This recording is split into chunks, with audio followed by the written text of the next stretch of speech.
Kareth corridor is not a friendly place to cross. It is not hostile to either. That is the problem with it. 11 light years of navigable transit lane between Terran space and the outer colony freight routes, threading through the middle of what the Duvari Combine considers its operational backyard. They don't own the corridor. No treaty gives it to them. But they have worked it as a trade artery for longer than our records go back for it. And they have the numbers and the patience to make you feel the difference between owning a lane and simply understanding how to make crossing it unpleasant. Standing orders for the Kareth run were simple. Run cold, minimal drive signature, suppress sensor emissions, defense grids in passive mode only, gun ports closed and slave to lockout. Freighters held formation at 30% of standard drive output.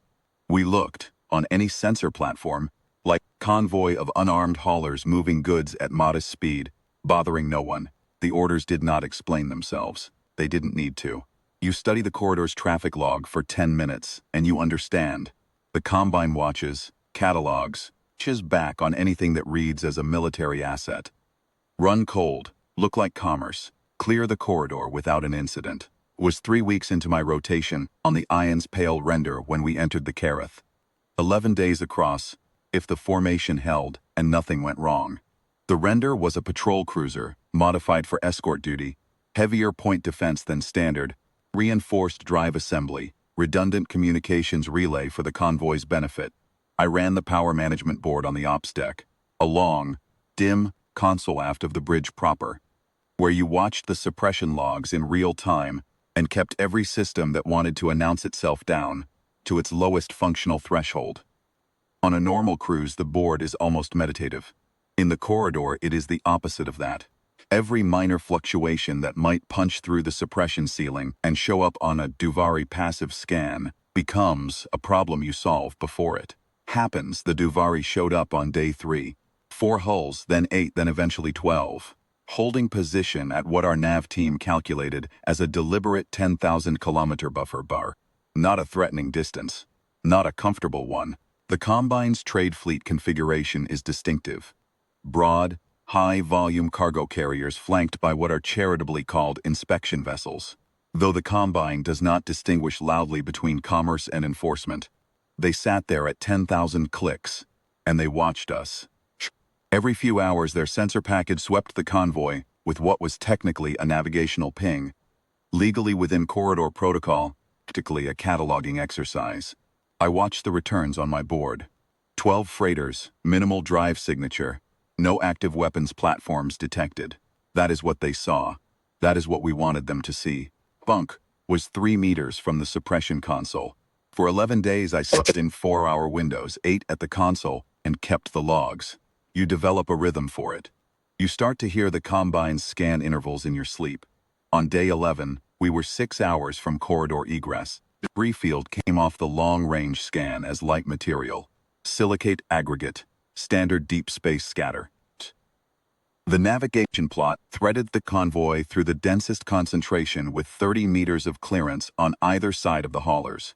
30 meters is not nothing in a convoy of that tonnage. The clearance held for every ship in the column, except the Keswick spar. I don't know what the chunk was that hit her.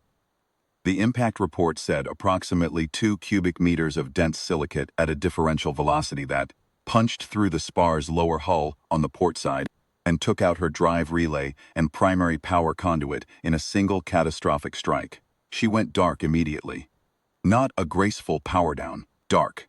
The kind of dark where you start asking whether anyone is still alive on the other side. The convoy stopped. Standing orders for a casualty event in the corridor required us to broadcast a tight beam distress notification to the nearest Terran relay station and to conduct recovery operations using minimum necessary power. Minimum necessary. The fleet's legal staff had workshopped that phrase for some time. What it meant in practice, in the Kareth, that you kept the suppression envelope in place while you worked. You ran your damage control systems at threshold. You kept the gun ports locked. The spar was not responding to tight beam. She was not responding to anything. I had 17 people's life support status showing red on the emergency readout, and the convoy's medical officer was on the channel, telling the bridge that if we didn't get power restoration teams, aboard the spar within 40 minutes. She could not guarantee what we would find when we did. Commander Veth came to my console.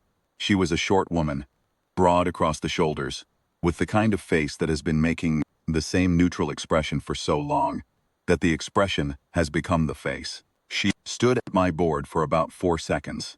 She looked at the spar status feed. She looked at the Duvari positions on the passive scan. She looked back at the status feed. She said, "Bring us up," I said.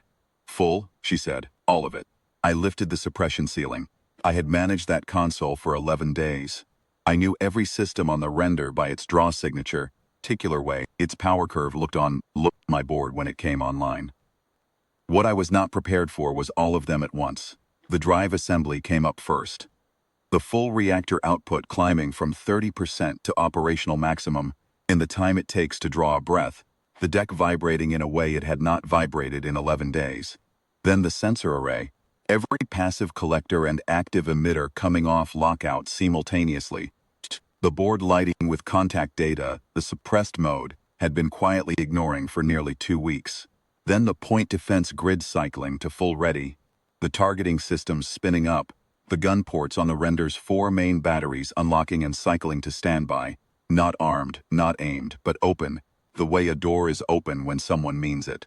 The communications array came up with a burst that our own ears registered as a low resonant tone through the hull. The render, fully powered, is not a large warship. She is a patrol cruiser. What she is, however, is specifically engineered, every system calibrated for its purpose, and the accumulated signature of all of it.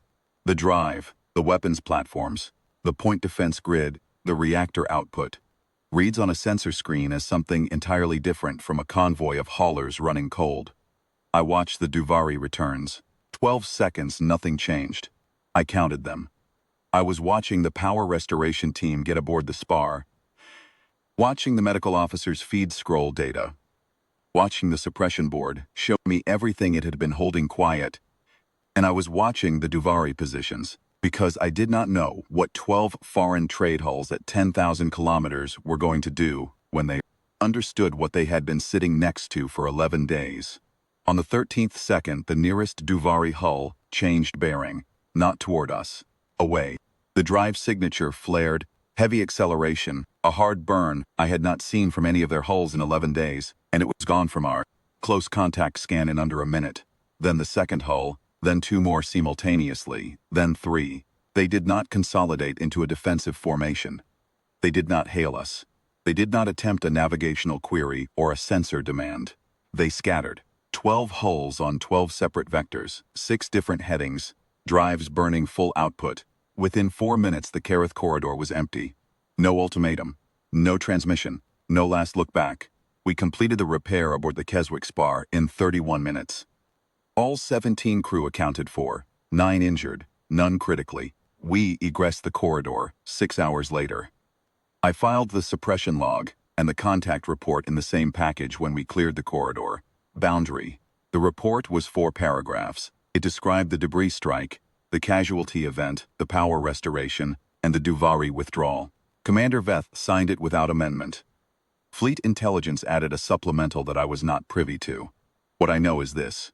The Duvari Combine logged the Kareth corridor as a restricted transit lane in their internal charting system 4 days after we cleared it. They did not explain the reclassification. Our traffic monitoring recorded 0 Duvari hulls in the corridor for the following 18 months. I have thought about those 12 seconds many times. What they saw on their screens when the render came up. Whether they had pulled our ship class from their catalogs by the time the first hull burned out. Whether it mattered, in the end, specific category they put us in. Or whether the category question itself dissolved the moment the reactor curve climbed and the gun ports opened and the sensor array lit the whole corridor up. We were carrying nothing they could see. That was the point. That was 11 days of cold running, careful suppression management, and a convoy that looked like commerce the whole length of the crossing, until it didn't. That is what they took back to whatever passes for a debrief room in a Duvari trade fleet. That something in the corridor had been invisible to them until the moment it chose not to be. That the choice had been ours. That it always had been.